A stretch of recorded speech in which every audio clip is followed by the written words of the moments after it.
Hello students, good morning. আমি আজি start কৰিবলৈ লোৱা chapterটো হৈছে জীৱৰ মৌলিক একক the fundamental unit of life. সেই chapterটোৰ আমি আগৰ ক্লাছলৈকে আমি কোনখিনি ডিসকাস কৰিছিলো কোষ অংগাণুবিলাকলৈকে আমি ডিসকাস কৰিছিলো তাৰে আমি প্ৰথমটো যেটো তোমালোকৰ কিতাপত আছে অন্তঃপৰশীয় জালিকা বুলি এন্ডোপ্লাজমিক ৰেটিকুলাম বা অন্তঃপৰশীয় জালিকাৰ বিষয়ে আমি ষ্টাডি কৰিছিলো আৰু যিসকলে তোমালোকে আগৰ ভিডিঅ'বিলাক চোৱা নাছিলা যদি কিবা ডাউট আছে তোমালোকে মোক জনাই থবা তেতিয়া মই সেইখিনি বস্তু ক্লিয়াৰ কৰি দিম নেক্সট ক্লাছত বা তোমালোকক বেলেগকে মই ভিডিঅ' বনাই হলো সেইখিনি ডাউট মই ক্লিয়াৰ কৰি দিম গতিকে তোমালোকৰ এতিয়ালৈকে পঢ়া গোটেইখিনিৰ ওপৰত যদি কিবা ডাউট আছে তোমালোকে মেনশন কৰি থবা জনাই থবা chat boxত হলো দি থলো হ'ব বা ইয়াতে মানে কমেন্ট বক্সত দিব পাৰা যেনেকে হলো তোমালোকে দি থবা আজি আমি স্টাৰ্ট কৰিবলৈ লৈছো 5.2.5 নম্বৰ 2 অৰ্থাৎ গলগী সংঘ গলগী বা গলজি বুলি ক'ব পাৰা গলজি সংঘৰ বিষয়ে আমি আজি ষ্টাডি কৰিম মানে এটো কোষ অংগাণুৰ ভিতৰতে পৰে ইউ এটা কি হয় কোষ অংগাণুৱে হয় তোমালোকে নিজৰ কপি উলিয়াই লোৱা মানে তোমালোকে এনে ক্লাছটো কৰিম বুলি নবহিবা ক্লাছটো তোমালোকে লিখিম বুলিয়ে বহিব লাগিব গতিকে তোমালোকে কপি ধুনিয়াকে উলিয়াই লোৱা আগতে যিমানলৈকে লিখিলা কাৰোবাৰ যদি কমপ্লিট হোৱা নাই বাই চান্স তেতিয়া হলে তোমালোকে পেষ্ট হৈ যোৱা আৰু তোমালোকে কপি উলিয়াই ডাইৰেক্টলি এখিনি নোট ডাউন কৰি যোৱা যাতে তোমালোকৰ টাইম ওয়েষ্ট নহয় কাৰণ তোমালোকৰ এতিয়া হাফ ইয়াৰলি এক্সাম হ'বই গতিকে তেতিয়ালৈকে আমি গোটেইখিনি এখিনি বস্তু কমপ্লিট কৰিব লাগিব গলজি সংঘ বা কোষ অংগাণু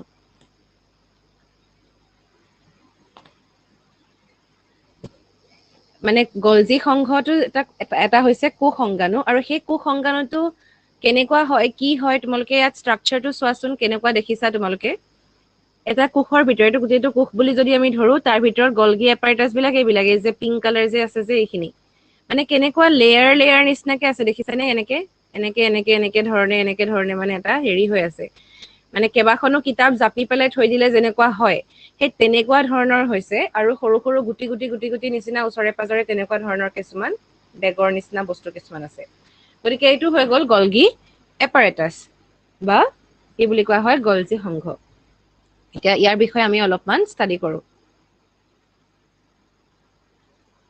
গলজি সংঘৰ নামটো কেনেকে আহিলে আচলতে কাৰ নামেৰে নামাকৰণ কৰা হৈছে কেমিলো গলজিৰ নামেৰে নামাকৰণ কৰা হৈছিল কেমিলো গলজি এজন হৈছে সাইন্টিষ্ট আৰু তেখেতেই আচলতে গলজি যেটো সংঘ সেই তাৰ মানে বৰ্ণনা দাঙি ধৰিছিলে কেমিলো গলজি তেওঁ এই গলজি সংঘৰ বিষয়ে তেওঁ কৈছিলে তেওঁ ইয়াৰ বৰ্ণনাটো দাঙি ধৰিছিলে তোমালোকে কেমিলো গলজিৰ বিষয়ে তোমালোকৰ কিতাপত এটা পিংক কালাৰ বক্সত যে ধুনিয়াকে দি থোৱা আছে সেইখিনি তোমালোকে ভালকে পঢ়িবা তেখেতে কেনেকুৱা কি কাম কৰিছিলে সেইখিনি তেওঁলোক তাত আছে গতিকে মই তোমালোকক যেতিয়া শৰ্ট কোৱেশ্চনছ দিম তেতিয়া সেই বক্সটোৰ ভিতৰৰ পৰা তোমালোকক কোৱেশ্চনছ দি দিম গতিকে তোমালোকে তেখেতৰ বিষয়ে সেইখিনি বস্তু পঢ়ি লবা যদিও তোমাৰ তেখেতৰ বিষয়ে দিয়া আছে মানে এটো পঢ়িব নলগা বস্তু বুলি তোমালোকে এৰি থৈ নাযাবা কাৰণ সেইখিনি বস্তু পঢ়িলেও তোমালোকে বহুতখিনি নলেজ পাবা গতিকে সেইখিনি পঢ়ি যাবা কাৰণ মই শৰ্ট কোৱেশ্চনছ তাৰ পৰা দিম তোমালোকক মই এই চেপ্টাৰটোৰ যিমান পাৰো শৰ্ট কোৱেশ্চনছ মই উলিয়াই তোমালোকক দি দিম তোমালোকে কৰিবলৈ ট্ৰাই কৰিবা তেতিয়া কিতাপখন তোমালোকৰ ভালকে ষ্টাডি কৰা হৈ যাব কেমিলো গলজি নামেৰে নামাকৰণ কৰা হৈছিল কি নামাকৰণ কৰিছিল আমাৰ গলগি সংঘটো বা গলজি সংঘটো কেমিলো গলজিৰ নামেৰে নামাকৰণ কৰা হৈছিল হয় কেমিলো গলজিৰ নামেৰে নামাকৰণ কৰা হৈছিল তাৰ পাছত তেওঁৰ কথা লিখি দিব পাৰা যে তেখেতে পোন প্ৰথম বাৰৰ বাবে বৰ্ণনা দিছিল তেখেতে পোন প্ৰথম বাৰৰ বাবে বৰ্ণনা দিছিল তেখেতে প্ৰথম তেওঁই কৈছিলে মানে সেই কাৰণে বৰ্ণনা দিছিল মানে গলজি সংঘৰ বিষয়ে তেখেতেই যিহেতু পোন প্ৰথমে বৰ্ণনা দিছিলে গতিকে তেওঁ নামটো পাবই লাগিব নহয় জানো আৰু তেওঁ কি কৈছিলে বা আমি গলজি সংঘ বুলি ক'লে আমি কি বুজো কিছুমান মানে কি থকা মানে কিছুমান আবৰণী থকা কিছুমান মোনাকাৰ গঠন বুলি কোৱা হয় ভেসিকল বুলি কোৱা হয় আবৰণী থকা মোনাকাৰ গঠন মানে মোনা থকা মানে মোনা নিচিনা এনেকুৱা গুটি গুটি গুটি গুটি নিচিনা দেখিছা যে বা এনেকুৱা ধৰণৰ দেখিছা যে এইবিলাক বস্তু কেনেকুৱা মোনা এখনৰ নিচিনা মানে সেইকাৰণে কৈছে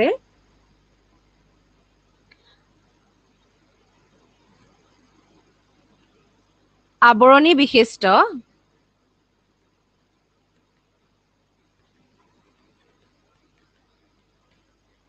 আবৰণী বিশিষ্ট মোনাকাৰ গঠন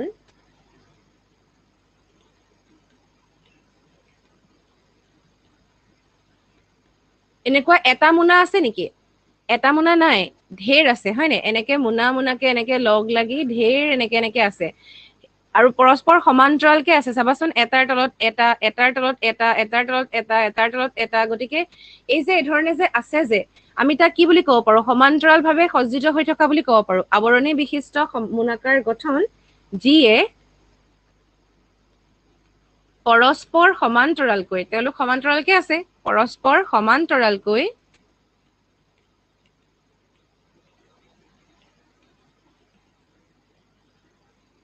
সজ্জিত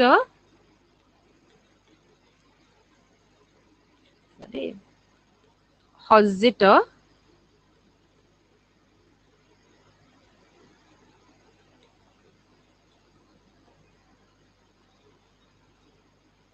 হৈ থাকৰ সৃষ্টি কৰে বুলি আমি ক'ব পাৰো থাকৰ সৃষ্টি কৰে যাক আমি কি বুলি কওঁ থাক মানে এইখিনি গোটেইখিনিকে একেলগে আমি কি বুলি ক'ম যাক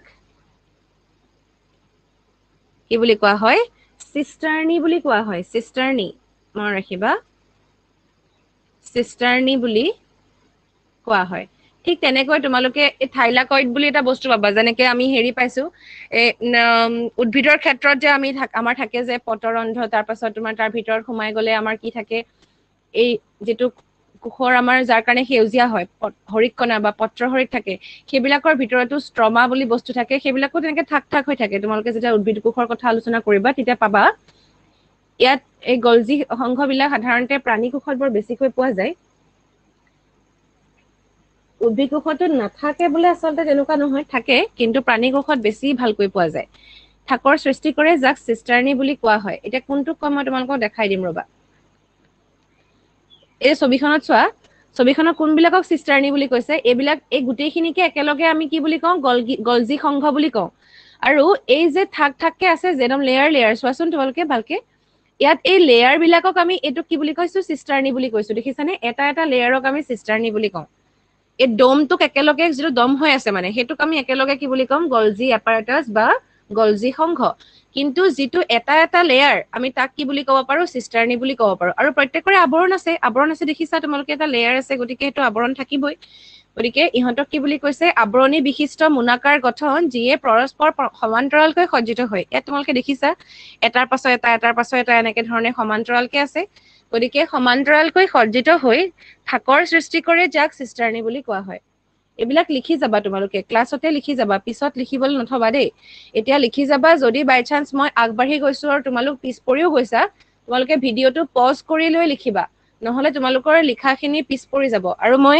তোমালোকক তেতিয়া সোনকালে এছাইনমেণ্ট ছাবমিট কৰাৰ টাইমিং দিব পাৰো আগৰখিনি তোমালোকৰ কমপ্লিট হ'ল নে নাই জনাবা আৰু আজিৰ কাৰণে তোমালোকৰ এছাইনমেণ্ট ছাবমিশ্যনৰ টাইমটো কম থাকিব আজিৰ দিনটোৰ ভিতৰত তোমালোকে দিব লাগিব গতিকে সেইকাৰণে তোমালোকে এইখিনি লগালগে লিখি যাবা যাতে হোমৱৰ্কখিনি তোমালোকে কৰিব পাৰা দৰকাৰ হলে মই এইখিনি ক্লাছৰ বস্তুখিনি সোনকালে দি পেলাই তোমালোকক হোমৱৰ্কৰ কাৰণে বেলেগকে এছাইনমেণ্ট ক্ৰিয়েট কৰি দিম আৰু হোমৱৰ্কৰ কাৰণে তোমালোকক মই বহুতখিনি কুৱেশ্যন উলিয়াই দিম সেইটো অলপমান মোক টাইম লাগিব যিমান পাৰো মই শ্বৰ্ট কুৱেশ্যনছ উলিয়াই দিবলৈ মই ট্ৰাই কৰিম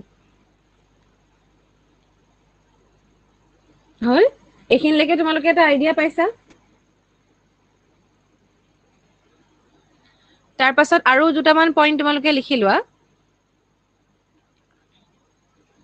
প্ৰাণী কোষত কি হয় হা প্ৰাণী কোষত ক'ত থাকে আৰু উদ্ভিদ কোষত ক'ত থাকে প্ৰাণী কোষত থাকে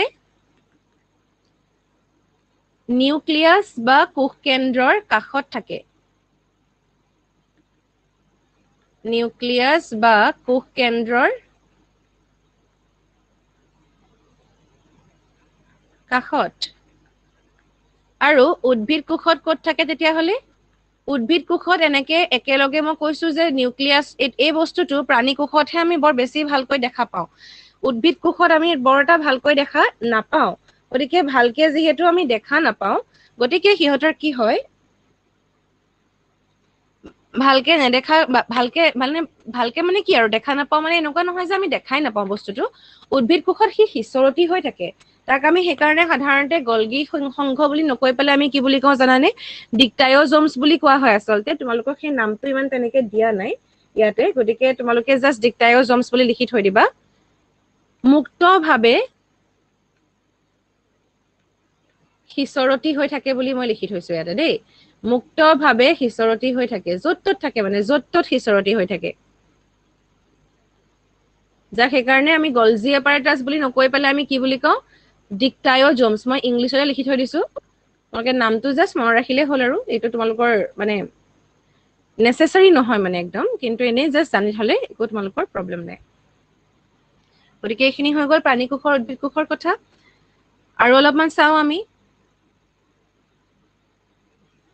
এতিয়া চাবা ইয়াৰ সিগনিফিকেন্স বা তাৎপৰ্যনো কি গলজি সংঘৰ তাৎপৰ্য তেনেকে লিখি লোৱা তোমালোকে তাৎপৰ্যবিলাক তোমালোকে ফাংচন বা কাৰ্য হিচাপে লিখিব পাৰা দেই আগত যিখিনি লিখিলো সেইটো হৈছে তাৰ গঠন কেনেকে ক'ত থাকে তাৰ পজিশন সি ক'ত থাকে লোকেশন সেইবিলাক আমি অকমান পঢ়িছিলো এতিয়া আমি যিখিনি চাম সেইখিনি হ'ব তাৰ কামখিনি সি কেনেকে কাম কৰে তোমালোকে ইয়াত ভিডিঅ' এটা প্লে হৈ থকা দেখিছাই হয়তো গতিকে ইয়াত কেনেকে ধৰণে কাম কৰে চাবা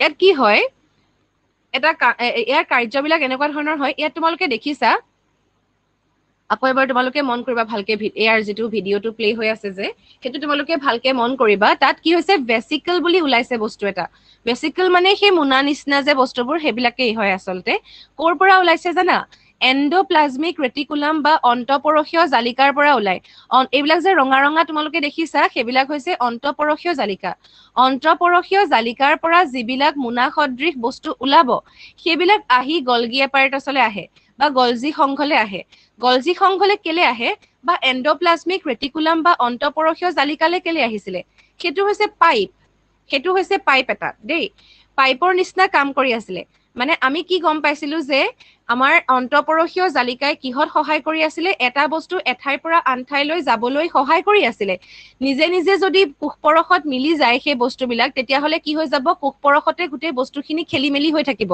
কিন্তু যদি এটাৰ পৰা এটালৈ যাব পাৰে তেতিয়াহ'লে তাৰ কি হ'ব সুবিধা হ'ব বাহিৰলৈ ওলাই যাবলৈ সুবিধা হ'ব মানে আমাৰ শৰীৰৰ কিছুমান বস্তু আছে যিবিলাক বস্তু বাহিৰলৈ ওলাই যাব লাগে বা এটা কোষৰ পৰা বেলেগ এটা কোষলৈ যাব লাগে বা কোষৰ ভিতৰলৈ সোমাব লাগে এই কামবিলাক কৰিবৰ কাৰণে অকল আমাৰ চেল মেমব্ৰেনখনেই যথেষ্ট নহয় চেল মেমব্ৰেনলৈ আহি পাবলেও নিউক্লিয়াছৰ পৰা বস্তু এটা বোলে চেল মেমব্ৰেনৰ বাহিৰলৈ ওলাই যাব লাগে তেতিয়া সি কেনেকে ওলাই যাব সেইটো কথা আচলতে গতিকে নিউক্লিয়াছৰ বস্তু এটা যদি চেল মেমব্ৰেনৰ বাহিৰলৈ ওলাই যাবলৈ হয় তেতিয়াহ'লে নিউক্লিয়াছে প্ৰথমতে ৰাইবজমৰ সহায়ত প্ৰটিন এটা পঠাই দিলে ৰাইবজমে কি কৰিলে অন্তঃপৰশীয় জালিকাত গৈ লগ লাগিলেগে অন্তঃপৰশীয় জালিকা মানে কোনখনত লগ লাগিব ধৰা খহটা অন্তঃপৰশীয় জালিকাত থাকিলে ৰাইবজমে প্ৰটিন সিনথেসিস কৰে বুলি পাইছিলো আমি গতিকে তাত যেতিয়া থাকিব তেতিয়া কি হ'ব ৰাইবজমে তাত প্ৰটিনখিনি থাকিব যেনিবা এতিয়া অন্তঃপৰশীয় জালিকাত থাকিলেতো নহ'ব কামটো তাৰ তাত নাই কামটো আছে বেলেগত সি বেলেগত তাৰ কামখিনি কৰিব লাগিব তাৰ দৰকাৰী কামখিনি কৰিব লাগিব তেতিয়া অন্তঃপৰশীয় জালিকাই তাৰ পৰা বস্তুখিনি কি কৰিব ট্ৰেন্সফাৰ কৰিব বেলেগক দি দিব মানে এটা কোষৰ পৰা বেলেগ এটা কোষলৈ দিবলৈ কাৰণে অন্তঃপৰশীয় জালিকাখনৰ পৰা বস্তুখিনি ক'লে যাব লাগিব কোষাবৰণৰ ওচৰলৈ যাব লাগিব যিখন চেল মেমব্ৰেন বা মানে যিখন চেল মেমব্ৰেন থাকে কোষাবৰণ থাকে তাৰ ওচৰলৈ আমাৰ যাব লাগিব কিন্তু আমাৰ যিটো অন্তঃপৰশীয় জালিকা আছে সেইটো আকৌ নিউক্লিয়াছৰ ওচৰতহে আছে কোষাবৰণলৈ যাবলৈ তাৰ এতিয়াও বহুত দূৰ আছে গতিকে তাৰ পৰা কোষাবৰণলৈ যাবলৈ যিটো ৰাস্তা সেইটোত কোনে সহায় কৰি দিয়ে এই গলজি সংঘই সহায় কৰি দিয়ে গলজি সংঘটো পাইপ চাইপৰ নিচিনাই ন বস্তুবিলাক চেপেটা চেপেটাকে এনেকে সমান্তৰালকে আছে গতিকে এঠাইৰ পৰা এঠাইলৈ গুচি যায় ইয়াত তোমালোকে চোৱা দেখিছাই এইবিলাক অন্তঃপৰশীয় জালিকাই হয় ইয়াত যে হালধীয়া তাতে আছে কেলে আছে কাৰণ তাৰ ৰাইবজম বিলাক আছে প্ৰটিন সিনথেসিস কৰিব বা বেলেগ ধৰণৰ দৰকাৰী বস্তু যিবিলাক আছে সেইবিলাক সিনথেসিস কৰাৰ পাছত অন্তঃপৰশীয় জালিকাৰ পৰা ই ক'লে গুচি গৈছে গলগি বডিলে প্ৰথমতে চাবা অন্তঃপৰশীয় জালিকাৰ পৰা ওলাব, তাৰ পাছত গলগী সংঘলে গুচি যায়। অন্তঃপৰশীয় জালিকাৰ পৰা ওলাব, তাৰ পাছত ইয়াৰ পৰা গলগী সংঘলে গুচি যায়। গতিকে আমি কথাখিনি কেনেকে লিখিম এতিয়া? অলপ ধৰিব পাৰিছানে তোমালোকে বস্তুখিনি মই কি কৈ আছো?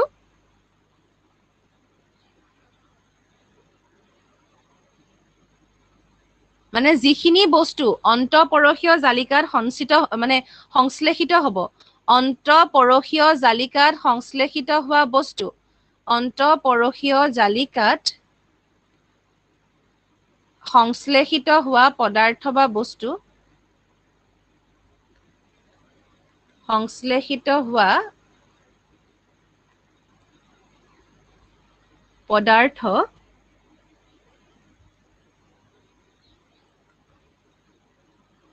সমূহ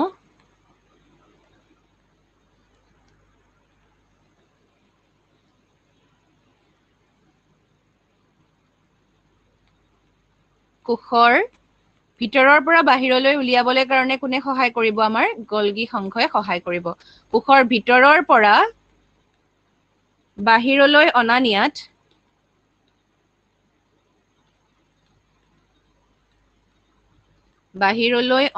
কৰাত কোনে সহায় কৰে? গলজি গলজি সংঘই কি কৰে? অংশগ্ৰহণ কৰে বা সহায় কৰে লিখিব পাৰা। মানে বস্তুটো বুজি পাইছানে? অন্তঃপৰশীয় জালিকাত সৃষ্টি হ'ল, সেই সৃষ্টি হোৱা বস্তুখিনি কোষৰ পৰা বাহিৰলৈ নিব লাগিব। গতিকে নিবৰ কাৰণে কোনে সহায় কৰিলে? গলজি সংঘই সহায় কৰিলে।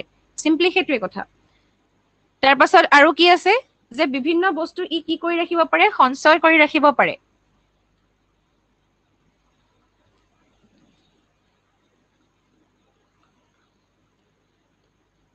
মানে যিকোনো আৰু এটা কাৰ্য তুমি কি বুলি ক'ব পাৰা? যে বিভিন্ন কোষৰ পৰা মানে বিভিন্ন বুলি নিলিখিবা দেই, চৰি। কোষৰ পৰা নিৰ্গত হোৱা বিভিন্ন পদাৰ্থ বুলি লিখিব পাৰা। নিৰ্গত হোৱা পদাৰ্থ যেনে কোনবিলাক হ'ব পাৰে জানানে? উৎসেচক, তাৰ পাছত কি হ'ব পাৰে? প্ৰটিন, তাৰপিছত কি হ'ব পাৰে?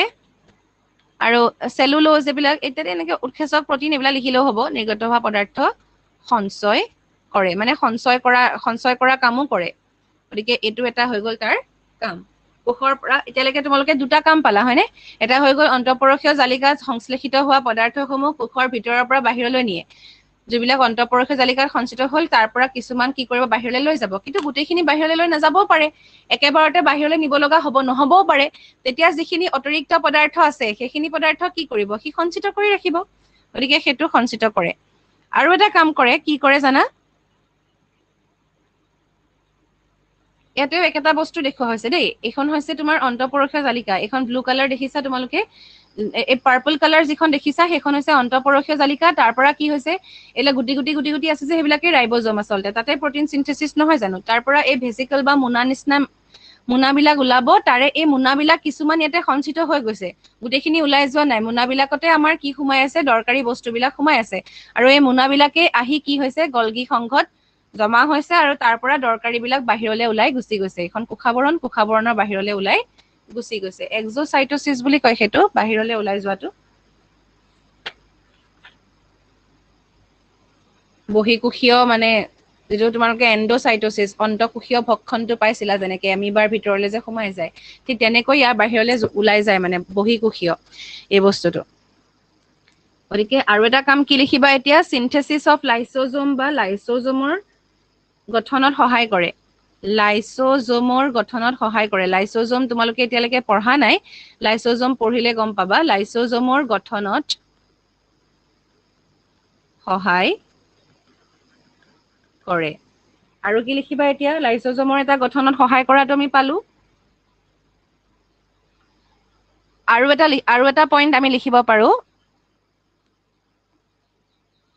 ইয়াত কি হয়? উৎপাদিত পদাৰ্থবিলাকৰ যিবিলাক উৎপাদিত পদাৰ্থ হয় উৎপাদিত বানানটো ভুল হৈ থাকিলে ৰবা দেই অকমান উৎপাদিত পদাৰ্থবিলাকৰ বাৰু এতিয়ালৈকে তোমালোকৰ এইখিনি বুজি পাইছা নাই বাৰু মোক কমেন্ট কৰি কোৱাচোন বুজি পাইছানে নাই পোৱা এতিয়ালৈকে মই যোনখিনি কথা কৈ আছো একদম টানকে নাভাবিবা এই বস্তুখিনি তোমালোকে প্ৰতিটো লাইন এনে মুখস্থ কৰি থলে আমাৰ আচলতে নহয় তোমালোকে ভালকে বুজি বুজি কৰিবা তেতিয়া তোমালোকৰ একো প্ৰবলেম নোপোৱা মই প্ৰতিটো লাইনৰ মিনিংটোৱে বুজাই দিছো গতিকে কিবা যদি ডাউট থাকে মোক কবা উৎপাদিত পদাৰ্থবিলাকৰ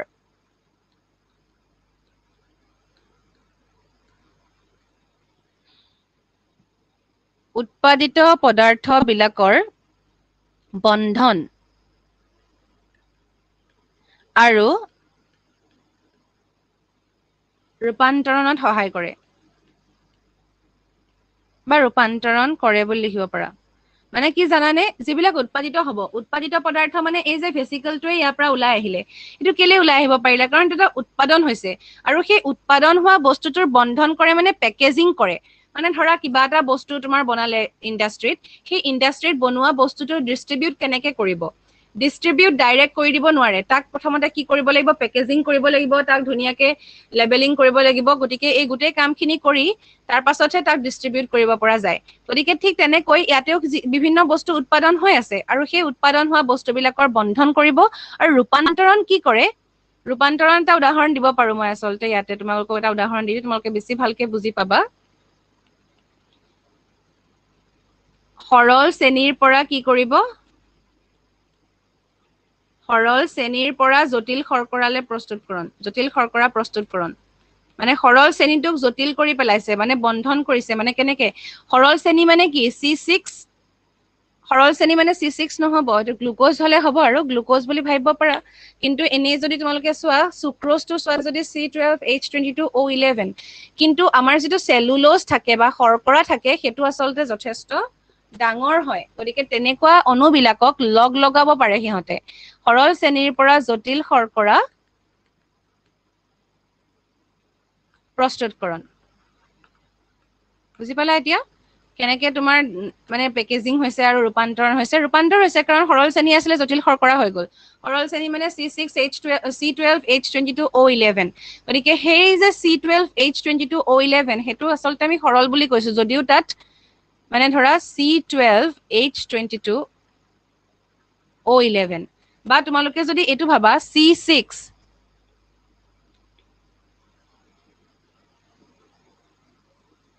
তোমালোকে যদি এটো ভাবা C6H12O6 ইয়াৰ পৰাও তোমাৰ কি হৈ গল C12H22O11 এটো কি হল কাৰ্বন 6টা আছিল কাৰ্বন 12টা হৈ গল হাইড্ৰোজেন 12টা আছিল হাইড্ৰোজেন 22টা হল অক্সিজেন 6টা অক্সিজেন 11টা মানে এনেকুৱা অণু দুটা লগ লাগি আছে মানে তাৰে মাজৰে কিছুমান ইয়াৰ পৰা পানীটো ওলাই যায় সেইকাৰণে আসলতে তোমাৰ এটা কমি গৈছে কিন্তু ইয়াত চাবলৈ গলে মানে কি হয় এই মই হেৰি তোমালোকৰ ইয়াত কি হয় আসলতে এই বস্তুটো দুটা লগ লাগি গৈছে মানে সৰল আছিলে প্ৰথমতে এটাৰ পাছত দুটা লগ লাগি গল দুটা লগ লাগি গলে কি হৈ যাব এনেকুৱা ধৰণৰ আমি ষ্ট্ৰাকচাৰ পাই গৈছো যেটো ডাঙৰ হয় গতিকে সৰলৰ পৰা ই ডাঙৰ কৰিব পাৰিছে মানে সেই তেনেকে আৰু বিভিন্ন ধৰণৰ ৰিএকচন ইয়াতে হ'ব পাৰে তাৰপিছত ইয়াৰ পাছৰ যেটো তোমালোকৰ সেল অৰ্গেনেল বা কোষংগাণু আছে হেতু হৈছে লাইসোজোম গতিকে এইখিনিলৈকে তোমালোকৰ যদি কিবা ডাউট আছে মোক ক'ব পাৰা আৰু লিখি লোৱা তোমালোকে ভালকে এইখিনি বস্তু তো হৈ গল লাইসোজোম ইউ এটা হৈছে কি কোষ অংগাণু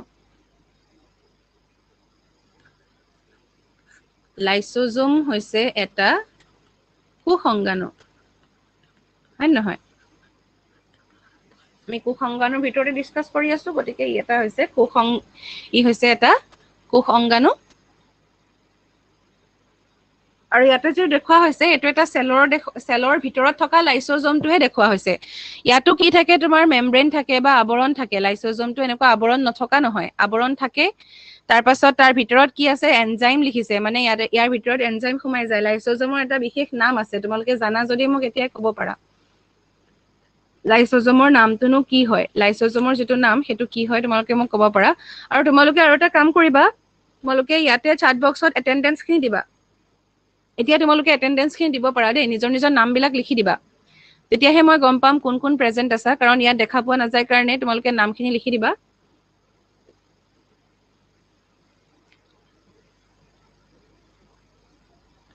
ঠিক আছে।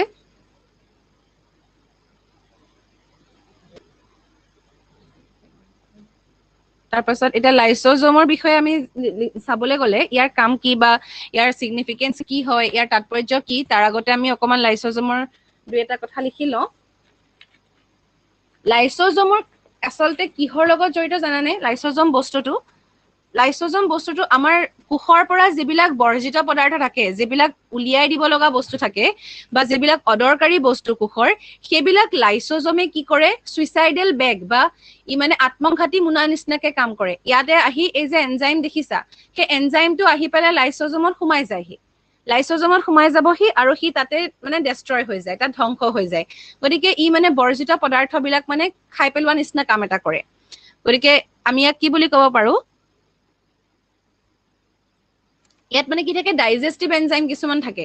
মানে যেনেকে আমাৰ তোমালোকে যদি পাচনৰ কথা পঢ়া, তোমালোকে ক্লাছ 7ত অলপমান পাচনৰ কথা পাইছা, ডাইজেশ্যনৰ কথা, পাচনৰ কথা পাইছা। আমাৰ যে শৰীৰত যে বস্তুবোৰ পাচন হয় বা হজম হয়, কেনেকে হয়নো? আমাৰ শৰীৰলৈ আমি বস্তু এটা খালো, খোৱাৰ পাছত সেই বস্তুবিলাক তেনেকেই নাথাকে, সেই বস্তুবিলাকক কি হ'ব লাগিব, হজম হ'ব লাগিব। মানে হজম হলেহে আমি তাৰ পৰা দৰকাৰী বস্তুখিনি পাম। গতিকে দৰকাৰী বস্তুখিনি পাবলৈ যদি হজম হ'ব লাগে, এই হজমটোনো হ'ব কেনেকে এতিয়া? তাত আমাৰ কি থাকে, আমাৰ শৰীৰৰ ভিতৰত আমাৰ মুখতে কি থাকে, লেলাৱতী থাকে। সেই লেলাৱতীটো এটা উৎসেচক আছে, লালতী এমাইলেজ বুলি এটা উৎসেচক থাকে বা এনজাইম থাকে। সি কি কৰিব, আমাৰ খাদ্য বস্তুত খিনি হজম কৰোতে সহায় কৰে। ঠিক তেনেকৈ পেটৰ ভিতৰলৈ গ'ল, হাইড্ৰক্লৰিক এচিড আছে, তাৰ পাছত প্ৰটিন বিশ্লেষী উৎসেচক আছে, তেনেকে ঢেৰ উৎসেচক আছে। তোমালোকে যেতিয়া ক্লাছ 10ত ভালকে ডাইজেশ্যন পঢ়িবা, পাচন তন্ত্ৰৰ বিষয়ে পঢ়িবা, তাত তোমালোকে বহুত ডিটেইলছত পাবা এইখিনি কথা। কিন্তু এনেই জানি থোৱা যে আমাৰ খাদ্য বস্তুবিলাক মানে কেনেকে দহন হয় বা কেনেকে পাচন হয়, কেনেকে হজম হয়, কাৰণ আমাৰ শৰীৰৰ ভিতৰত কি আছে, উৎসেচক আছে। ঠিক তেনেকৈ কোষৰ বস্তুবিলাকো কেনেকে তোমাৰ নষ্ট হৈ যাব বা কেনেকে নাইকিয়া হৈ যাব, সি হবলৈ হলে তাৰ হজম হৈ যোৱা নিচিনা কাম এটা হ'ব লাগিব। তেতিয়াহলে তাত কি লাগিব, তাক তেনেকুৱা এটা পৰ্যায়লৈ নিবৰ কাৰণেও তাক কি লাগিব, লাইসোজোম আমাৰ থাকে। আৰু লাইসোজোমত কি থাকে, এনজাইম থাকে, যিবিলাক পাচন ঘটাব পৰা এনজাইম কিছুমান থাকে, যিবিলাকৰ কাৰণে কি হৈ যায়, আমাৰ কোষস্থ যিবিলাক দ্ৰব্য আছে সেইবিলাক ধ্বংস হৈ যায়। গতিকে মানে যিবিলাক বস্তু আমাৰ কোষস্থ দ্ৰব্য, অদৰকাৰী বস্তুবিলাকে তাত সোমাই গৈ কি হৈ যাব পাৰে, নিজকে মানে বিলীন কৰি দিয়ে আৰু আত্মঘাত কৰা বুলি কোৱা হয়, বা চুইচাইড কৰা বুলি যেনেকুৱা ধৰণৰ কথা কিছুমান থাকে, আচলতে এইটো ৱৰ্ড ক'ব নালাগে, কিন্তু হ'লেও মানে তেনেকুৱা ধৰণৰ নিজে নিজে গৈ পেলাই তাত সোমাই যায়, তাত সোমাই গৈ পেলাই মানে নিজেই তাতে নষ্ট হৈ যায়, সেইকাৰণে তেনেকে কোৱা হৈছে আচলতে। আমি কি বুলি ক'ব পাৰো, ইহঁতি মানে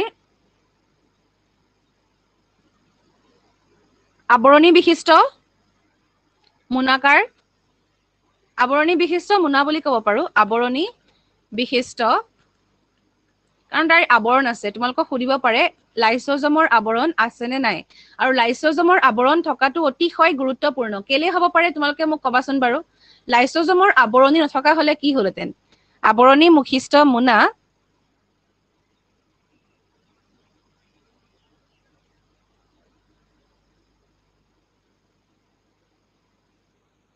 য'ত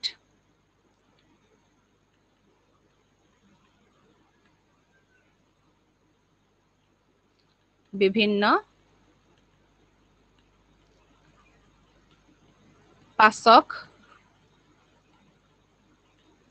উৎসেচক থাকে।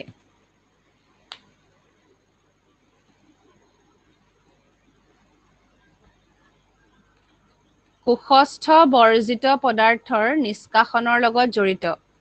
মানে কোষৰ যিবিলাক বৰ্জিত পদাৰ্থ সেইবিলাক নিষ্কাশন কৰিবৰ কাৰণে আচলতে এই লাইসোজোমটো থাকে। বস্তুটো বুজি পাইছা যে লাইসোজোমটো কিহৰ কাৰণে জড়িত হৈ থাকে, কোষস্থ যিবিলাক বৰ্জিত পদাৰ্থ থাকে সেইবিলাক আমাৰ নিষ্কাশন কৰিব লাগিব, নষ্ট কৰিব লাগিব, সেইকাৰণে জড়িত হৈ থাকে।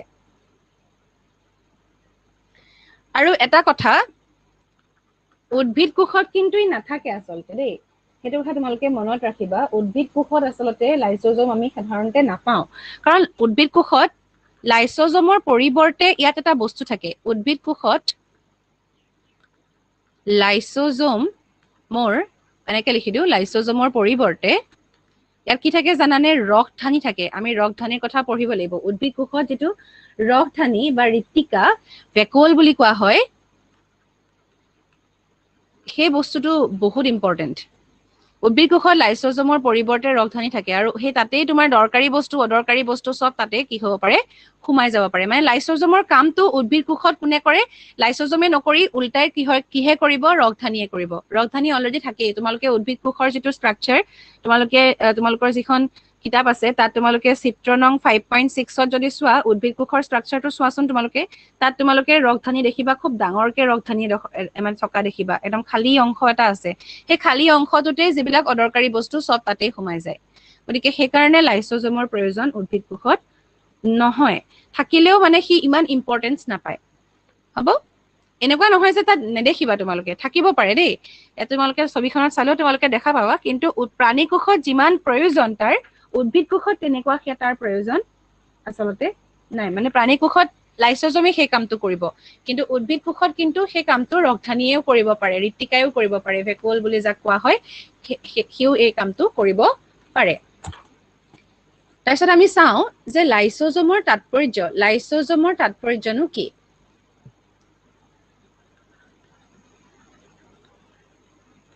লাইসোজমৰ তাৎপৰ্য ইয়াৰ কামটো আচলতে আমি হেতু চাবলৈ লৈছো তোমালোকে চোৱাচোন সেই ছবিখন চোৱা তোমালোকে তাত কি হৈছে লাইসোজমটো আমাৰ কোষৰ ভিতৰত আছে কিছুমান বস্তু আহিলে যিবিলাক তোমাৰ কি হয় অদৰকাৰী বস্তু যিবিলাক আমাৰ শৰীৰৰ আকৌ প্ৰয়োজন নাই যদি প্ৰয়োজন নাথাকে সি কি কৰিব বা হেবিলাক যদি আমাৰ বলে বৰ্জিত কৰিব লাগে তেতিয়া হলে কোষা মানে যেটো লাইসোজম আছে লাইসোজমত থকা যিখিনি ডাইজেষ্টিভ এনজাইম আছে বা পাচক উৎসেচক যিখিনি আছে সিহঁতে সেই বস্তুটো কি কৰি পেলাব একদম মানে পাচন ঘটাই পেলাব বা ডাইজেষ্ট কৰি পেলাব বা মানে নিষ্কাশন কৰিবলৈ সহায় কৰে সেইকাৰণে এক্সোসাইটোসিস বুলি লিখিছে নিষ্কাশন কৰি দিয়ে কোষৰ বাহিৰলৈ উলিয়াই পঠিয়াই দিব পাৰে সি গতিকে এইখিনি হৈ গল লাইসোজমৰ তাৎপৰ্যৰ লগত জড়িত কথা গতিকে আমি লিখিব পাৰো আমি কি বুলি লিখিম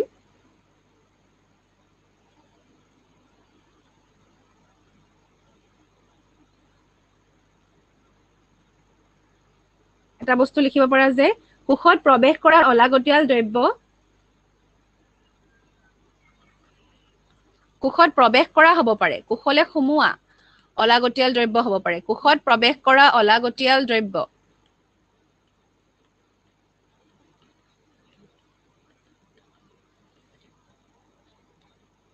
কোষত প্ৰৱেশ কৰা অলাগতিয়াল দ্ৰব্য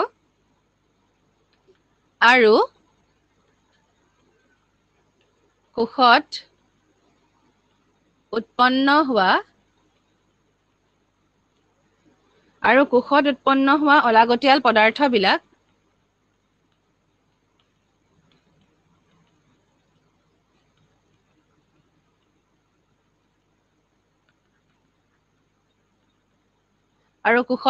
হোৱা অলাগতিয়াল পদাৰ্থবিলাক পৰিপাক কৰে বা পাচন ঘটাই বা পৰিপাক কৰে পৰিপাক কৰা মানে কি আৰু তাক ডেষ্ট্ৰয় কৰি পেলাব পাৰে পৰিপাক কৰে মানে হেৰি কৰি পেলাই পাচন ঘটাই পেলাই যেনে হজম কৰে যেনেকে আমাৰ শৰীৰটোৱে তেনেকে ধৰণে এটা কাম কৰিব পাৰে গতিকে পৰিপাক কৰে লিখিব পাৰা তাৰ পাছত এই যে অলাগতিয়াল বস্তুবোৰ যে এনেকে পৰিপাক কৰিছে তাৰ মানে কি আমাৰ শৰীৰটোত অলাগতিয়াল বস্তুবোৰ কমাই দিছে আমাৰ শৰীৰটো অলাগতিয়াল বস্তুবিলাক উলিয়াই দিছে গতিকে তেতিয়া আমাৰ শৰীৰটো কি হ'ব সাফা কৰি ৰাখিব ক্লিন কৰি ৰাখিব গতিকে আমাৰ যদি হেতু ক্লিন কৰিব পাৰে তেতিয়া হলে ই কি কৰিব পাৰিব আমাক বেক্টেৰিয়া ভাইৰাছ এইবিলাকৰ আক্ৰমণৰ পৰা আমাক কি কৰিব পাৰিব ৰক্ষা কৰিব পাৰিব বেক্টেৰিয়া ভাইৰাছৰ আক্ৰমণৰ পৰা ৰক্ষা কৰিব পাৰি আৰু কেনেকে ৰক্ষা কৰিব পাৰি তোমালোকে ধৰিব পাৰিবাই কাৰণ যিবিলাক অদৰকাৰী বস্তু সি যদি সেইবিলাক বস্তু চাফা কৰি থাকে গতিকে সেই বস্তুবোৰ চাফা কৰি থাকিলে আচলতে কি হয় আমাৰ শৰীৰটো কি হৈ থাকিব ভাল হৈ থাকিব আক্ৰমণৰ পৰা ৰক্ষা কৰে আমাৰ শৰীৰটোক মানে আচলতে চাফা কৰি ৰাখিছে আমাৰ শৰীৰৰ ভিতৰত ঢেৰ অলাগতিয়াল বস্তু উৎপন্ন হয় সেই অলাগতিয়াল বস্তুবিলাক যিয়ে চাফা কৰি ৰাখে সেইটোৱে হৈছে আমাৰ লাইসোজম গতিকে বেক্টেৰিয়া ভাইৰাছৰ আক্ৰমণৰ পৰা ৰক্ষা কৰে তাৰ পাছত আৰু অলপমান কথা আমি লিখি লওঁ, অকল এইখিনি কথাই নহব। মানে ডাষ্টবিনৰ নিচিনা কাম কৰে আচলতে, যিবিলাক অদৰকাৰী বস্তু সেইখিনি গৈ পেলাই আমি যেনেকে ডাষ্টবিনত ভৰাই থওঁ, তেনেকে আমাৰ শৰীৰত যিখিনি অদৰকাৰী বস্তু প্ৰস্তুত হয় সেইখিনি বস্তু গৈ পেলাই ক'ত ভৰাই থৈ দিয়ে? লাইসোজোমত ভৰাই থৈ দিয়ে।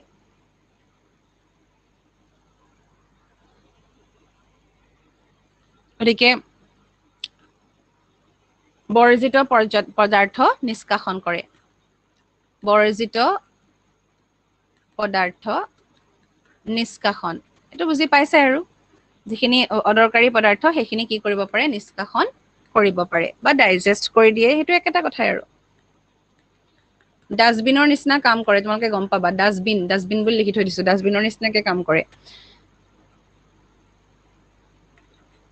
আৰু কি হয় এতিয়া আমি কি বুলি ক'ব পাৰো জানানে? সকলো ধৰণৰ মানে ইহঁতে কি কৰিব পাৰে, যিবিলাক মানে জলবিয়োজক উৎসেচক বিলাক থাকে সিহঁতৰ, জলবিয়োজক উৎসেচক থাকে কাৰণে ইহঁতে কি কৰিব ল'ব পাৰে? সকলো ধৰণৰ জৈৱ যৌগক সৰলীকৃত কৰি ল'ব পাৰে। উল্টা আগতে গৰ্গী সংঘৰ আমি কি পাইছিলো যে ই কি কৰে, যিবিলাক মানে হেৰি হয় বস্তু আছে সেইবিলাকক সিহঁতে কি কৰিব পাৰে? সৰলৰ পৰা জটিল কৰিব পাৰে। কিন্তু ইয়াত লাইসোজোমৰ কামটো কেনেকুৱা? লাইসোজোমে কি কৰিব? যিবিলাক পদাৰ্থ উৎপন্ন হয় বা অলাগতিয়াল পদাৰ্থ যিবোৰ থাকে তাক সৰলীকৃত কৰি পেলাই সিহঁতে কি কৰিব পাৰে? সৰলীকৃত কৰি পেলাব পাৰে। মানে পাচন ঘটোৱা মানে আচলতে কি? টান বস্তু এটা সৰু কৰা, যেনেকে ৰুটি এখন আমি ডাইৰেক্ট একেলগে সুমুৱাই নিদিও মুখৰ ভিতৰলে, কিন্তু আমি তাক কি কৰি লওঁ? টুকুৰা টুকুৰ কৰি লওঁ, তাৰ পাছত আকৌ আমি চুবাও। মানে আমি কি কৰিছো? কঠিন বস্তু এটাত মানে ডাঙৰ বস্তু এটা আমি সৰল কৰিছো, সৰল কৰি পেলাই আমাৰ হজম হয় বস্তুবিলাক। ঠিক তেনেকৈ আমাৰ লাইসোজোমেও কি কৰে? সৰলীকৃত কৰে, মানে একদম সৰু সৰু বস্তুলে চেঞ্জ কৰি পেলাই তাক। সেইকাৰণে ইয়াত এটা তোমালোকৰ কথা কোৱা হৈছে যে মানে কেতিয়াবা কি হয়? কোষ এটা যদি বিপাকীয় কাৰ্যত কিবা বিসংগতি হলে, মানে কোষৰ বিপাকীয় কাৰ্যৰ বিসংগতি মানে কি? বিপাকীয় কাৰ্য মানে কি? এতিয়া বিপাকীয় কাৰ্য মানে সেইবিলাকে যিবিলাক আমাৰ শৰীৰত কি হৈ থাকে? কিছুমান জৈৱ ৰাসায়নিক বিক্ৰিয়া ঘটি থাকে। কোনবিলাক বিক্ৰিয়া ঘটে? এতিয়া আমি যে উশাহ লৈছো, উশাহত আমি অক্সিজেন গেছ ললো, সেইটো আমি কেলে লৈছো? এনেই নাই লোৱা। আমাৰ সেই অক্সিজেন গেছটোৱে গৈ পেলাই আমাৰ যিবিলাক তাতে ভিতৰত যিবিলাক বিক্ৰিয়া ঘটে, মানে আমাৰ যিবিলাক খাদ্য বস্তু আছে, সেই খাদ্য বস্তুৰ পৰা শক্তি উলিয়াবৰ কাৰণে আমাক কি লাগে? অক্সিজেন লাগে। অক্সিজেনে গৈ কি কৰিব? সেই খাদ্য বস্তুৰ পৰা শক্তিখিনি উলিয়াই দিব। গতিকে খাদ্য বস্তুৰ পৰা যিহেতু শক্তি ওলাই আৰু তাৰ কাৰণে কোনে? অক্সিজেনে সহায় কৰিলে, সেইটো এটা কি? বিপাকীয় কাৰ্য। মানে আমাৰ শ্বসন, ৰেচন, পাচন এই গোটেই বিলাকেই হৈছে এটা এটা বিপাকীয় কাৰ্য। আৰু যদি কেতিয়াবা কোষ এটা মৰি যায়, এই বিপাকীয় কাৰ্যবিলাকত কি হব পাৰে? কোষ এটা সৃষ্টি হব পাৰে, কোষ এটা মৰিব পাৰে। যদি তেনেকুৱা অৱস্থাত কোষ এটা মৰি যায়, তেতিয়াহলে সেই কোষটোক কোনে কি কৰিব? এই লাইসোজোমে কি কৰিব? কোষৰ ভিতৰত থকা যিবিলাক তোমাৰ লাইসোজোমত থকা যিবিলাক জলবিয়োজক উৎসেচক আছে, যিবিলাক মানে বিয়োজক, যিবিলাকে কি কৰিব পাৰে? ডাইজেষ্ট কৰিব পাৰে, বিয়োজন ঘটাব পাৰে। বিয়োজন মানে কি? ভাঙি দিয়া নহয় জানো? গতিকে সেইবিলাকে যিবিলাকে বিয়োজন ঘটাব পাৰে, তেনেকুৱা এনজাইম বিলাক ওলাব, তেনেকুৱা উৎসেচক বিলাক ওলাই পেলাই কি হৈ যাব? কোষটোক ধ্বংস কৰি দিয়ে। সেইকাৰণে আমি মানে কি বুলি কওঁ? লাইসোজোমক আত্মঘাতী মোনা বুলি কওঁ বা চুইচাইডেল বেগ বুলি কোৱা হয়। মানে কোষ এটা মৰিলে, কোষটো মৰাৰ লগে লগে কি হব? কোষটো ধ্বংস হৈ গল, কিন্তু কোষটোতো আমাৰ শৰীৰত তেনেহলে মৰা কোষ ভৰ্তি হৈ থাকিব। কিন্তু সেইটো হবলৈ আমাৰ লাইসোজোমে নিদিয়ে। আমাৰ কোষ এটা এটা ডেইলি মৰিব পাৰে, মানে ধেৰ আমাৰ কোষৰ যিকোনো ধৰণৰ এনেকুৱা ধৰণৰ কাৰ্য কিছুমান হৈ থাকে। আমাৰ অকমান দুখ পালো, তেতিয়াও তোমাৰ তাতে কোষ বিলাক মৰি যায়। কিন্তু এনেও তোমাৰ আমাৰ শৰীৰৰ ভিতৰত তেনেকে কিছুমান কোষ মৰে, কিছুমান কোষ আকৌ নতুনকে সৃষ্টি হয়। এইবিলাক কাৰ্য চলি থাকে। গতিকে সেই যে কোষবিলাক, যোনবিলাক কোষ মৰি গল বা যিবিলাক কোষৰ কোনো কাম নাই এতিয়া, সেই কোষটো এনেই আমাৰ শৰীৰত নাথাকে। তেতিয়া কি কৰিব? আমাৰ লাইসোজোমে সেই যিবিলাক জলবিয়োজক উৎসেচক আছে সেইবিলাক উলিয়াই দিব, আৰু কোষটো তাৰ ভিতৰতে কি হৈ যাব? সোমাই যাব। মানে আল্টিমেটলি গোটেই কোষটো লাইসোজোমৰ ভিতৰত সোমাই যায়। সেইকাৰণে তাক কি বুলি কোৱা হয়? আত্মঘাতী মোনা বুলি কোৱা হয় বা চুইচাইডেল বেগ বুলি কোৱা হয়। গতিকে জলবিয়োজক উৎসেচকৰ সহায়ত এটা বস্তু লিখি লবা, যে জলবিয়োজক উৎসেচকৰ সহায়ত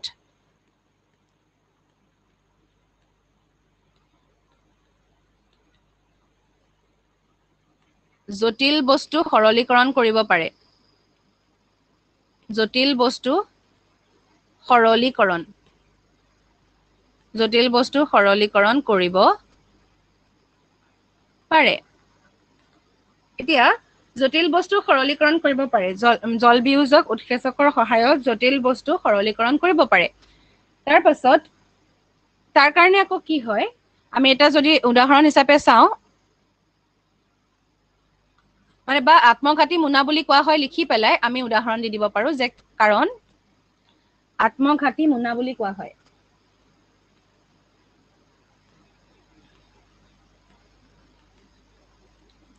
মোৰ আখৰবিলাক বেয়া হৈছে অকমান তোমালোকে ভালকে লিখিবা আত্মঘাতী মুনা বুলি কোৱা হয় কেলে কোৱা হয়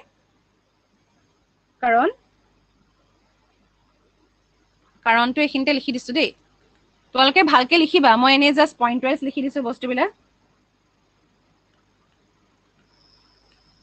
কোষ এটা মৰি গলে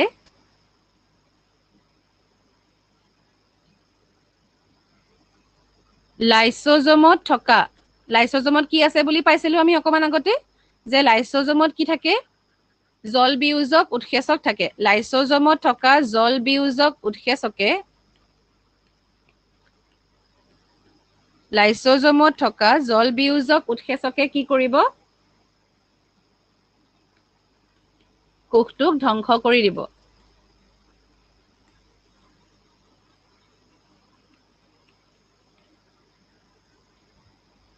ধ্বংস কৰি দিয়া মানে কি কোষটোক ডাইজেষ্ট কৰি পেলালে হজম কৰি পেলালে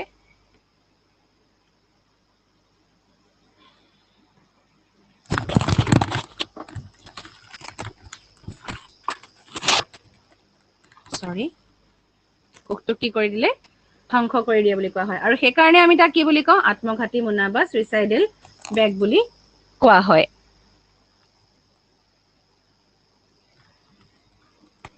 আৰু এই যিবিলাক উৎসেচক থাকে এই উৎসেচক বিলাক কোনে সংশ্লেষণ কৰে এই উৎসেচক বিলাক যে কৈছো এই উৎসেচক বিলাক কোনে সংশ্লেষণ কৰে জানানে অন্তঃপৰশীয় জালিকাই সংশ্লেষণ কৰে সেইটো তোমালোকে জাস্ট মনত ৰাখিবা নিলিখিলেও হ'ব কিন্তু তোমালোকে মনত ৰাখিবা যে এই উৎসেচক বিলাক অন্তঃপৰশীয় জালিকাই সংশ্লেষণ কৰে মানে উৎসেচক বিলাকনো লাইসোজোমলৈ কেনেকে আহিলে সেই উৎসেচক বিলাক কোনে যোগান ধৰি থাকে অন্তঃপৰশীয় জালিকাই সংশ্লেষণ কৰে লাইসোজোমৰ সৃষ্টিত গলজি সংঘৰ অৱদান আছে আৰু এই উৎসেচকৰ সৃষ্টিত অন্তঃপৰশীয় জালিকাৰ অৱদান আছে কিন্তু চাবা একেবাৰে শেষত আকৌ লাইসোজোমতে গোটেই কোষটো সোমাই পেলাই মৰি যাব পাৰে গতিকে এইখিনিলৈকে আমাৰ লাইসোজোম আৰু গলজি এপাৰেটাছ আজি আমি চালো গতিকে ইয়াত যদি কিবা ডাউট আছে তোমালোকে মোক জনাবা আৰু তাৰ পাছৰ ক্লাছত আমি মাইটকন্ড্ৰিয়া প্লাস্টিড ৰপ্তানি ঋত্তিকা এইকেইটা টপিক আমি শেষ কৰিবলৈ চাব লাগিব যিমান সোনকালে পাৰো এইখিনি মই শেষ কৰি দিম অতি সোনকালে তোমালোকক মই আকৌ এটা